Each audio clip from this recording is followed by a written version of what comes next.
Hello बच्चों, तो आज हम देखने वाले हैं प्रश्नावली 6.3 का क्वेश्चन नंबर 4। बोला है आकृति 6.36 में क्यू आर बटा में Q S equal to Q T बटा में पी आर तथा एंगल 1 एंगल 2 के बराबर है। दर्शाइए कि त्रिभुज पी क्यू एस समरूप है त्रिभुज टी क्यू आर के। ठीक है, तो यहाँ से हम करते हैं हल।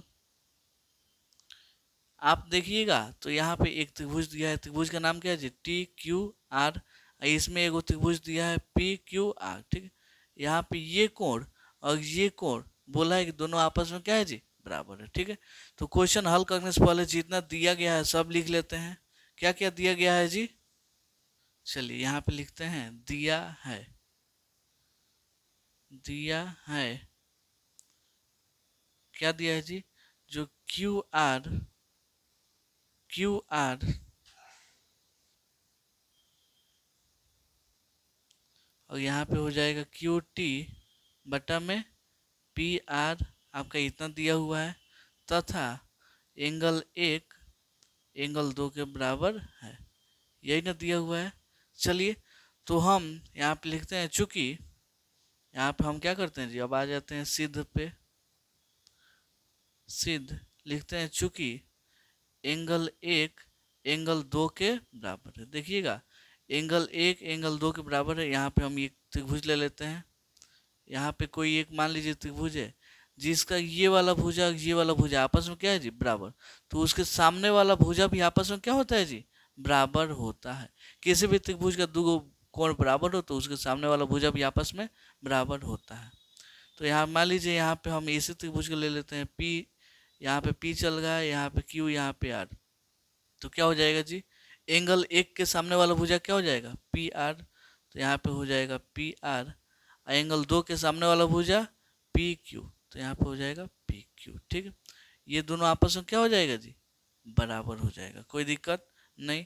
अब आते हैं हम त्रिभुज, त्रिभुज में आते हैं पी क्यू एस, त्रिभुज पी क्यू एस तथा त्रिभुज टी क्यू आर में, कोई दिक्कत नहीं। चलिए सबसे पहले हम देखते हैं यहाँ पे, यहाँ पे इसमें हम कैसे सिद्ध कर सकते हैं? आपको फॉर्मूला मालूम होगा कि तो एंगल एंगल एंगल मतलब तीनों कोण आपस में बराबर हो तब समरूप हो सकता है, चाहे तीनों भुजा आपस में बराबर हो तब समरूप हो सकता है, और चाहे साइड एंगल साइड दो गो भुजा समानुपाती हो ये कोण आपस में क्या हो? बराबर हो तब हो सकता है। ठीक, तो यहाँ पे देखिएगा हम इसको मान लेते हैं समीकरण 1। इसको जी, इसको यहाँ पे क्यू आर बटा में Q S equal to Q T बटा में पी आर, इतना चल रहा है ना। तो हम यहाँ पे बस काम करते हैं, पी आर इक्वल टू क्या है जी? पी क्यू के बराबर है। तो यहाँ पे क्यू आर बटा में क्यू एस, यहाँ पे क्यू टी बटा में हो जाएगा पी क्यू। हो गया। किस त्रिभुज में देखें जी? त्रिभुज पी क्यू एस। त्रिभुज पी क्यू एस कौन है? पी क्यू एस ये वाला छोटा वाला यहाँ से लेके यहाँ वाला, और त्रिभुज कौन सा है जी? T Q R. T Q R ये बड़ा वाला त्रिभुज, हमको सर्वांगसम दिखाना है। तो अगर इनका भुजा क्यू आर बटा में क्यू एस कहाँ चल गया जी? क्यू आर बटा में क्यू एस हो जाए। ठीक है, और यहाँ पे क्यू टी बटा में पी आर, क्यू टी बटा में पी आर, तो हम कह सकते हैं कि ये दोनों आपस में क्या है जी? समानुपाती। और यहाँ आप देखिएगा दोनों त्रिभुज में, दोनों त्रिभुज में छोटा वाले त्रिभुज में भी और बड़ा वाले त्रिभुज में भी दोनों में क्यू देखिएगा तो क्या है जी? कॉमन है। क्या है? कॉमन है। तो यहाँ पे कोण क्यू इक्वल टू कोण क्यू हो जाएगा। कहाँ से? उभयनिष्ठ। क्या है जी?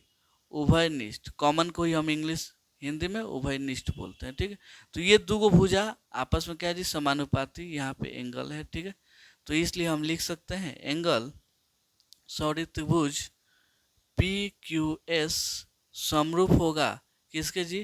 त्रिभुज टी क्यू आर के। कहाँ से? Side angle side. यहाँ पे दो साइड चल गया है ना जी, ये एगो साइड है ये एगो साइड है, दो साइड हुआ तो यहाँ पे साइड एंगल साइड समरूपता नियम से। चलिए तो यही आपका क्या करना था जी? प्रूफ करना था। प्रूफ हो गया। तो उम्मीद करता हूँ आपको ये क्वेश्चन बहुत अच्छे से समझ में आया होगा। चलिए मिलते हैं अगले वीडियो में अगले क्वेश्चन के लिए, तब तक के लिए धन्यवाद।